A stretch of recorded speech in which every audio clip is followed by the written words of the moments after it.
Me chamo Olivia e tenho 28 anos. Conheci meu marido, Douglas, através de um amigo, e casamos após namorar por 3 anos.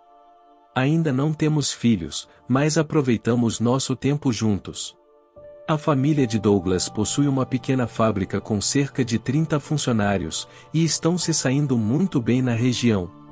Meu falecido sogro fundou a empresa, e Douglas me contou que ela cresceu com o esforço dos funcionários.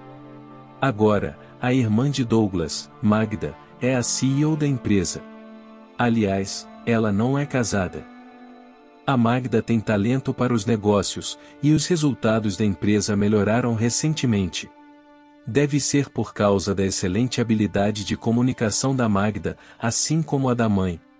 Douglas disse que a Magda era muito simpática e acessível, até mesmo comigo quando nos conhecemos. Sou a Magda, sua cunhada, ela disse, me pegando pela mão e sorrindo de forma encantadora. Como alguém que só tem irmãos, fiquei muito feliz em ganhar uma irmã. Até agora parece que não tenho do que reclamar. Mas não é bem assim. O problema é a minha sogra. Nossa empresa tem pausas para o café às 10 da manhã e às 3 da tarde, e eu realmente detesto esses horários, e é por isso que me sinto assim. Olivia, estou um pouco ocupado. Você poderia trazer o café para a mamãe? Quando ouço isso, meu humor despenca imediatamente. A casa da família fica ao lado da fábrica, e minha sogra optou por ficar em casa depois que meu sogro faleceu. No entanto, ela parecia apreciar essa pausa para o café, dizendo, estava esperando por você, Olivia. Eu queria falar com a Magda, e ela me olhou decepcionada. Naturalmente, eu não estava de bom humor, e quando estava prestes a sair com um sorriso irônico, ela disse: Ei, tenho algo para te dizer. Então, sente-se aqui e converse comigo até o fim da pausa. Já se passaram 3 anos de casamento e você ainda não tem filhos. O que posso fazer? Ter filhos não é algo que se possa controlar. Se eu ficar calada, ela fica ainda mais irritada. Por que essa cara tão triste? Eu perguntei. Por que o Douglas escolheu alguém como você? Além disso, considerando seus pais, quem sabe por quanto tempo você vai viver, ela disse com um suspiro. Ouvir isso, especialmente sobre meus pais, me deixa muito deprimida. E há uma razão para isso. Quando Douglas e eu decidimos casar e fomos conhecer a família dele, isso aconteceu. Você não tem pais? Minha sogra ficou perplexa quando contei a ela. Claro, não é que eu nunca tive pais. Minha mãe faleceu de câncer quando eu tinha 10 anos, e meu pai morreu de um ataque cardíaco 10 anos depois, quando eu tinha 20 anos. Minha memória da minha mãe é vaga, mas meu pai nos criou, a mim e a meu irmão, sozinho. Lamento profundamente que ele tenha falecido antes que eu pudesse retribuir sua bondade. Quando as pessoas descobrem minha situação, costumam me olhar com pena e dizer coisas como: você deve ter passado por muitas dificuldades. Mas minha sogra era diferente. Então, você também não vai viver muito, hein? Ela disse isso sinceramente, e fiquei chocada com sua resposta. Que grosseria, que insensibilidade. Meu marido, Douglas, achou isso também. Minha sogra continuava resmungando, insistindo que era uma questão importante, e eu deveria reconsiderar esse casamento. Justo quando eu estava pensando nisso, a Magda, que tinha estado quieta até então, bateu na mesa com a mão e disse: do que você está falando? Ela disse isso tão alto que todos os presentes ficaram surpresos. Então minha sogra disse: é verdade, Magda, você concorda, não é? Isso foi o que minha sogra disse. Magda respondeu friamente: eu disse à mamãe que o Douglas escolheu a Olivia por vontade própria, e ela é maravilhosa. Por que você não pode apoiar isso? Foi isso que ela disse à minha sogra, com olhos frios. Parecia escandalizar minha sogra, que adorava a filha. A partir daí, ela parou de fazer comentários sarcásticos, exceto quando estávamos sozinhas. Mesmo durante as 2 pausas diárias para o café, ela parecia desapontada quando eu trazia o café em vez de Magda. Douglas e eu alugamos um quarto perto da casa da família, então o único momento em que eu tinha que suportar suas queixas era durante essas pausas de 10 minutos para o café. Fico muito feliz por não morarmos juntos. Mas minha paz foi quebrada naquele ano, quando um furacão recorde trouxe muitas desgraças. Olivia, algo terrível aconteceu. Eu nunca tinha ouvido Douglas tão aterrorizado. Corri para a sala de estar e a encontrei completamente bagunçada. O que é isso? Perguntei. Nosso teto estava goteando terrivelmente devido ao furacão. Não era apenas o nosso quarto. O proprietário entrou em contato conosco para nos dizer que estava acontecendo o mesmo em outros quartos. Parecia impossível consertar enquanto vivíamos lá. Então, tivemos que procurar um lugar temporário para ficar. A Magda nos disse alegremente: "Sejam muito bem-vindos. Douglas, a fuga deve ter sido difícil, mas mamãe está feliz por podermos voltar a viver juntos." Minha sogra nos cumprimentou alegremente, mas Douglas a ignorava, quase sempre agindo como um adolescente na fase rebelde. Meu marido ficou frustrado e fez uma cara feia. Tudo o que pude fazer foi forçar um sorriso, sabendo que ficaríamos ali por um tempo. Depois de nos mudarmos juntos, testemunhei algo bastante peculiar. A primeira vez que vi foi durante o jantar da nossa primeira noite morando juntos. Querendo mostrar minha gratidão, preparei um jantar simples: pão, sopa e bife. Não era um menu glamouroso, mas minha sogra e minha cunhada disseram que estava delicioso e comeram tudo. Lembro-me de ter ficado realmente aliviada. Depois de um tempo, minha sogra se levantou repentinamente e pegou um recipiente da geladeira. Ela abriu o recipiente, despejando toneladas de seu conteúdo sobre o bife. "Mamãe, você continua comendo isso?" Meu marido, sentado ao meu lado, fez uma cara de nojo. Minha cunhada, Magda, revirou os olhos e disse: "Não faz diferença quantas vezes eu diga, eu desisti", e começou a rir. No início, não conseguia distinguir o que havia sobre o bife. Ao olhar mais de perto, percebi que era marmelada. Embora molhos doces na carne não sejam incomuns, adicionar marmelada a um bife temperado era simplesmente estranho. Quando você come algo salgado, você sente vontade de algo doce, não é? Ela disse, muito satisfeita consigo mesma. Sinceramente, só de ver isso, meu estômago ficava enjoado. Claro que não sou fã de molhos doces na carne. "Vamos, Olivia, por que você não prova?" "Está delicioso", disse minha sogra, dirigindo-se a mim pela primeira vez. Eu também não queria comê-lo, mas forcei um sorriso. Aparentemente, essa não era a reação que ela esperava. Eu recomendo por um motivo. Pode ser que você viva mais se seguir o meu exemplo. Com essa despedida, ela se retirou para o quarto. Fiquei sem palavras enquanto meu marido e minha cunhada se desculpavam, dizendo: "Desculpe, mamãe disse besteira novamente." Aparentemente, minha sogra é muito gulosa e considera que o dia não está completo sem comer um bolo. Surpreendentemente, suas revisões médicas anuais sempre são normais. Agora que penso nisso, ela está sempre comendo bolo durante nossas pausas para o café das 3 da tarde. Lembro-me de que também gosto de bolo, mas não todos os dias. Isso se tornaria monótono. E quanto aos níveis de açúcar no sangue? Sempre fui cautelosa com minha saúde, especialmente porque meus pais tiveram uma vida curta. Portanto, o bife com marmelada da minha sogra foi um choque.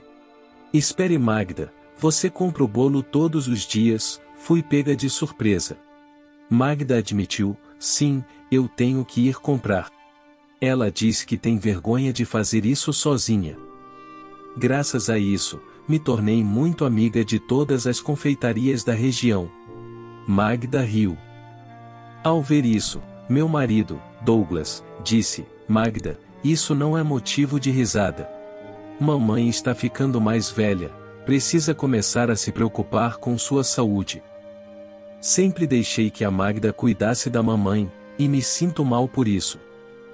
Bem, acho que a partir de agora, vocês terão que ajudar mais.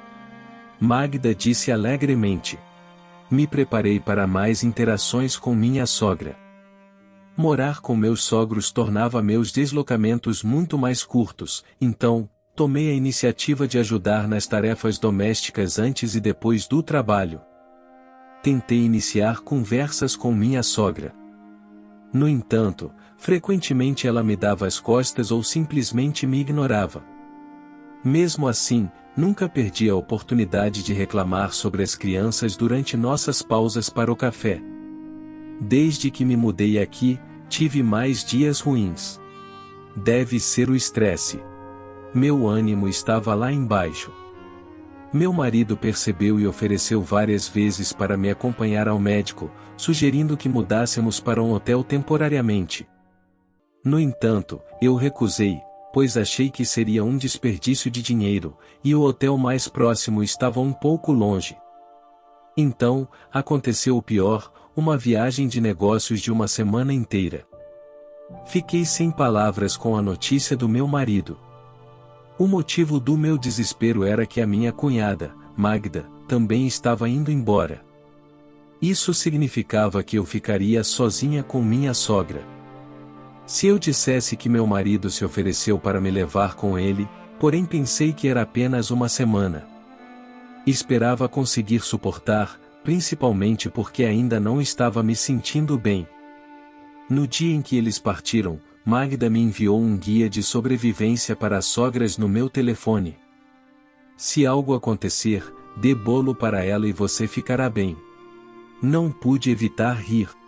A lista incluía as confeitarias locais e os bolos favoritos da minha sogra em cada uma delas. Para alguém como eu, que se preparava para uma semana difícil, essa informação foi uma bênção. Em uma semana, as reformas da nossa casa estariam concluídas, e poderíamos voltar a nos mudar. Pensei que conseguiria dar conta, mas esse otimismo desmoronou na primeira noite, quando voltei do trabalho e minha sogra estava bloqueando a entrada. Sabe por que estou zangada, não é verdade? Não, não sei.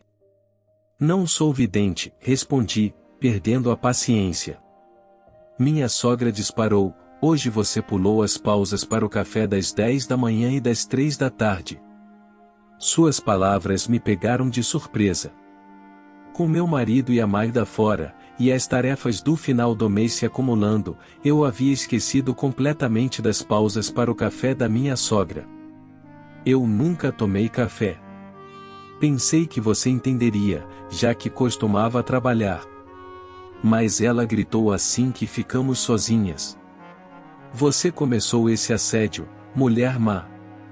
Ela disse isso com raiva, e eu senti uma grande desconexão com ela. Por que ela está gritando assim? Mereço ser chamada de má? Pensei, reprimindo minha raiva. São apenas mais alguns dias, eu disse a ela. Comprei bolo durante o intervalo para o almoço. Está na geladeira do escritório. Desculpe, não trouxe aqui. Vá buscá-lo. Sua expressão mudou instantaneamente de zangada para sorridente. Esqueçamos o que aconteceu hoje. Não se esqueça amanhã, certo? Ela disse isso e voltou alegremente para seu quarto. A partir de então, a chamarei de o demônio dos bolos. Desde então, nunca mais esqueci as pausas para o café, sabendo quão irritada minha sogra ficaria se eu a desapontasse. No dia em que meu marido e a Magda deveriam voltar, eu estava tão estressada que sofri de náuseas, dores de cabeça e perda de apetite. Tirei um dia de folga e fui ao hospital. É bastante grave. Sua família pode vir imediatamente. Não consegui conter as lágrimas diante das palavras do médico. Disseram-me que tinha câncer e que, no máximo, teria alguns meses de vida, talvez apenas um mês. Voltei para casa com o rosto coberto de lágrimas e o corpo tremendo, e deitei na cama. A porta se abriu abruptamente. O que você está fazendo, faltando ao trabalho? Magda e Douglas trabalham muito, e você aí de folga. Minha dor de cabeça me deixou sem forças para responder, então eu apenas disse, não estou me sentindo bem, e então fechei os olhos. Minha sogra não pareceu gostar disso. Ela não queria sair do quarto e continuava reclamando comigo. Ela seguiu dizendo coisas como: por isso você não pode ter filhos, e, quem sabe se você viverá muito. Eu fiquei em silêncio, fingindo estar dormindo. De repente, ela me perguntou sobre o intervalo para o café de hoje. Ela é realmente tão tola, pensei, abrindo os olhos para vê-la de pé ao meu lado. Helena, sinto muito, não estou me sentindo bem para ir às compras hoje. Você poderia, por favor, ela me cortou, não me importo. Quero o bolo de chocolate agora. Vá comprar. Tenho certeza de que está fingindo, ela gritou mais alto do que nunca. Minha frustração explodiu contra a mulher diante de mim, que era egoísta como uma criança. Cale-se, me escute. Tenho apenas um mês de vida. Vá comprar seu próprio bolo, idiota. O que eu disse pareceu atordoar minha sogra, que me olhou com os olhos bem abertos. Então, atrás da minha sogra, meu marido apareceu com o rosto pálido, e minha cunhada parecia igualmente preocupada. Ignorando minha sogra, visivelmente chocada, meu marido veio ao meu lado. Senti um alívio imenso com a ação dele e comecei a chorar. Não posso suportar mais. O médico diz que pode ser câncer, e eu não estou me sentindo bem, mas você não para de me pressionar para comprar bolo. Chega, me deixe em paz, idiota. Desabafei todo o meu ressentimento contra minha sogra enquanto chorava. Meu marido e minha cunhada olharam para minha sogra com olhos frios. Mandar uma pessoa doente comprar bolo. Como você é insensível. Magda, que costuma estar sempre sorridente, tinha um olhar que eu nunca tinha visto, de terror. Você tem feito comentários sarcásticos sobre as crianças. Veja, eu não disse nada porque é um assunto privado, mas a razão pela qual não podemos ter filhos sou eu, meu marido elevou a voz ao dizer isso. Na verdade, aproximadamente um ano após nosso casamento, consultamos um médico porque tínhamos dificuldades para conceber.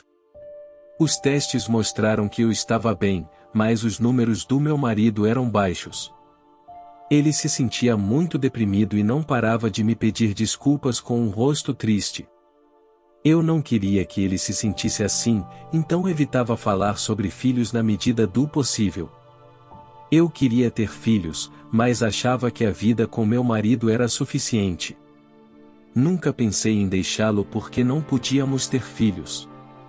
Não contei isso para minha sogra porque sabia que a próxima coisa que ela faria seria repreender meu marido. Minha sogra ouvia as palavras do meu marido com um olhar como se sua alma tivesse sido sugada. Nesse momento, meu celular tocou. O identificador de chamadas mostrava que era do hospital. Alô? Sim, agora mesmo. Meu marido acabou de chegar em casa. Está bem, entendido. O médico que havia ligado soava muito urgente, pedindo-nos para irmos imediatamente. De verdade, estou tão doente, comecei a chorar de ansiedade. Não tem problema, Olivia, você pode se levantar. Estou com você, disse meu marido, que também parecia prestes a chorar. Corremos para o hospital, e quando estávamos indo embora, vi minha sogra recebendo uma severa repreensão de Magda. Quando chegamos ao hospital, fomos levados imediatamente para uma sala onde o médico e até o diretor do hospital estavam nos esperando para nos oferecer um profundo pedido de desculpas. Foi um erro de diagnóstico. Segundo o médico, ele havia misturado meu histórico médico com o de outro paciente que tinha o mesmo nome e a mesma data de nascimento que eu. Eu não conseguia acreditar que algo assim pudesse acontecer, mas o médico parecia muito exausto. O incidente mais tarde saiu nas notícias locais, e o hospital se comprometeu a rever suas condições de trabalho. Fomos encaminhados para outro hospital. Quando voltamos para a casa dos meus sogros, minha sogra parecia ter sido repreendida por Magda e estava encolhida. Magda me disse depois que ela estava preocupada que seu filho recém-casado pudesse perder a esposa e ter o coração partido. Pode ter sido amor ao contrário, mas foi um verdadeiro incômodo ver nossos rostos encharcados de lágrimas. Até minha sogra desabou. De verdade, fiz algo tão terrível, ela começou a chorar. E Olivia, como está? Magda perguntou, com um olhar preocupado. Estou grávida, eu disse, com lágrimas de alegria enchendo meus olhos. Meu marido também derramava lágrimas de felicidade ao meu lado. Fomos imediatamente para a maternidade, como nos aconselharam. Ainda era cedo, mas se estiver grávida, podemos confirmar o batimento cardíaco. Ouvi isso, e os dois começamos a chorar, embora estivéssemos em um hospital. Magda também estava chorando, dizendo, estou muito, muito feliz. Quanto ao que aconteceu depois, Magda se comprometeu com seu namorado de longa data, e se mudou para outro estado após deixar seu emprego. Já tínhamos ouvido falar disso antes, então não foi uma surpresa. Meu marido, que assumia o cargo de novo diretor-geral, parecia estar muito ocupado com as visitas aos clientes e viagens de negócios. Aliás, a viagem de negócios foi o motivo pelo qual ele pôde voltar para casa um dia antes, porque terminou mais cedo. Minha sogra parecia não entender nada sobre se casar, deixar o emprego e se mudar para outro estado, e ficou perplexa. Magda disse, sim, já te disse, lembra? Bem, não importa, está decidido. Minha sogra estava atordoada, e todos nós rimos. Voltamos para casa e encontramos o telhado com vazamentos consertado e nosso quarto como novo. Ficamos muito felizes. As coisas continuaram desconfortáveis com minha sogra. Meu marido estava mais zangado do que eu, e disse que não queria mais vê-la, mas minha sogra começou a aparecer de vez em quando durante nossas pausas para o café, não com bolos, mas com pequenos petiscos, como biscoitos. Ela havia deixado os bolos diários e os bifes com geleia, aparentemente tentando ser mais consciente da saúde, agora que sabia que havia um neto a caminho. Os funcionários que trabalhavam lá desde que meu sogro era diretor-geral pareciam felizes em ver minha sogra, então percebi que ela não era intrinsecamente uma pessoa má. Nossas conversas aumentaram gradualmente, e ela parou de reclamar. Quando nossa filha Eloá nasceu, nossa sogra se transformou. Ela começou a fazer coisas como comprar fraldas e deixar acompanhamentos para o jantar, dizendo, sinta-se à vontade para comer, você está sempre trabalhando tanto. Mesmo quando sabia que eu estava em casa, ela enviava uma mensagem e ia embora sem tocar a campainha. Os acompanhamentos estavam na geladeira, e agradeci por sua gentileza. Senti que poderia me dar bem com essa versão da minha sogra. O que realmente me convenceu foi que, quando Eloá nasceu, minha sogra segurou minha mão e disse, obrigada, Olivia, de verdade, obrigada. Ao ver suas lágrimas, soube que ela estava sendo sincera. Magda também parece estar bem e anunciou recentemente sua gravidez. Parece que em breve nos reuniremos na casa dos sogros para um encontro de amigos. A história de hoje chegou ao fim. Não se esqueça de comentar qual lição você tirou dela. Também deixe um like no vídeo, e se inscreva para não perder os próximos vídeos. E se você quer conhecer a história da Gari que dava $5 a um menino pobre todos os dias, e anos depois ele voltou e agradeceu a ela de um jeito que ela não esperava, clica no vídeo que está aparecendo aí na tela. Te vejo nessa história, grande abraço.